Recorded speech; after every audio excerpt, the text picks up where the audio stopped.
प्राथमिक माध्यमिक कॉलेजचे सर्व शिक्षक सहकारी आणि विद्यार्थी मित्रांनो, सर्वप्रथम 12वी मधील सर्व विद्यार्थ्यांचे हार्दिक अभिनंदन यासाठी की तुम्ही आरंभाला येऊन पोहोचला आहात।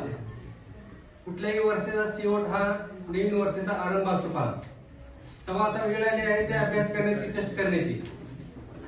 इथून बाहेर गेल्यानंतर तुम्ही वेगवेगळ्या कोर्सेस मध्ये ऍडमिशन घेणार आहात। कोण इंजिनिअरिंगला जाईल, कोण ऍग्रीला जाईल, कोण मेडिकलला जाईल, कोण लॉला जाईल, कोण डी फार्मसी करेल, अशी विविध कोर्स आहेत। तुमच्या जे काय गुण आहेत, तुम्हाला कुठला विषय आवडत आहे त्याप्रमाणे तुम्ही ऍडमिशन घ्या।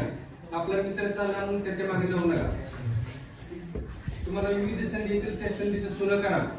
मराठी इंग्रजी बरोबर अनेक भाषांचे अभ्यास करा, पुस्तके वाचा। एखाद्या अपयश आलं म्हणून खचून जायचं नसतं किंवा आपल्या परिस्थितीचं कधी कारण दाखवायचं नसतं। अशी ह्या जगात कितीतरी माणसं आहेत की ते अपयशाने खचून गेले, त्यांची परिस्थिती नाही परंतु त्यांना जगावर राज्य केलेलं आहे। असेच अमेरिकेतले फ्रँकलिन मुळे आहेत पहा, ते असे एकदा झोपीतून उठले तर त्यांना झोपीतून उठता येईना। पहिल्यांदा त्यांना उजवा पाय उचलला, पाय उचलला, डावा उचलला, पाय दोन्ही पण उचलला। मग त्यांना ओळखले की आपला पॅरालिसिस झालेला आहे, आपलं सर्व संपलं, बरबाद झालं। परंतु त्या ठिकाणी ते थांबले नाहीत, त्यांना परिश्रम घेतलं, कष्ट घेतलं आणि त्यांना अमेरिकेचा इतिहास घडवला। ते 4 वेळेस राष्ट्राध्यक्ष झाले पहा अमेरिकेचे।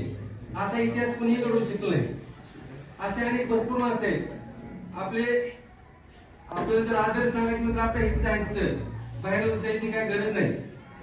सर पण आमच्यासारख्या एका संस्थेमध्ये नोकरीला होते। सरांची परिस्थिती पण अशी नाजूकच होती।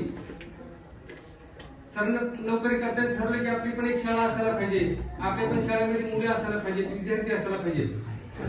सरांनी मग सुरुवातीला 1ली ते 4थी अशी शाळा काढली पहा। शाळा काढल्यानंतर त्या ठिकाणी त्यांना वर्ग भरला सगळ्या जागा नव्हती। त्यांना स्वतःच्या घरामध्ये वाड्यामध्ये वर्ग चालू केले। त्यांना खूप अडचणी आल्या।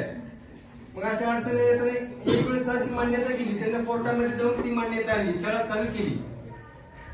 खूप संघर्ष केला आणि त्याचं वटवर्षामध्ये रूपांतर केलं का 12वी मध्ये। इथं टेंभुर्णीमध्ये कुणालाही 12वीची सायन्सला जाण्यासाठी सोय नव्हती। सायन्सला जर जायचं म्हणलं तर तुम्हाला इंदापूरला जावं लागायचं किंवा कुरवाडी, माळा असं जावं लागायचं। ती सरला सोय इथं केली। एक वेळेस सरला मुली वर्ग भरवायला जागा नव्हती। आज त्यानं भव्य दिव्य असे 2 इमारती केलेत। सरला सोलापूर जिल्ह्यातल्या सगळीकडे शिक्षण सम्राट असं ओळखतात। त्याचप्रमाणे सर राजकीय ठसा पण उचलला पहा। त्यांना ग्रामपंचायत निवडणूक असू दे, जिल्हा परिषद असू दे, सर्व निवडणूक लढल्या, जिंकले आणि त्यांचा राजकीय ठसा पण निर्माण केलाय। म्हणजे एखादा असा सामान्य माणूस पण जितक्या वर गेला हे आपलं ज्वलंत उदाहरण आपल्या डोळ्यासमोर आहे पहा। आदर्श घेण्याचा जुग आहे आपल्याला पहा। या ठिकाणी बरेच विद्यार्थी आले, बोलायचं होतं, सांगायचं होतं पण सांगता आलं नाही किंवा बोलता आलं नाही, कोण लाजलं, कोण भिलं। संत तुकाराम महाराजांनी एका अभंगात म्हणले पहा, कन्या सासुराशी जाई, मागे परतुनी पायी, ते जाणे माझे जीवा, कधी भेटी शिके शिवा। म्हणजे ज्यावेळेस एखादी नववधू आपले माहेर सोडून सासरी नांदायला जाते त्यावेळेस तिची जी अवस्था होती ती अवस्था आज विद्यार्थी मित्रांनो तुमची आम्हाला सोडून जाताना झाली पहा।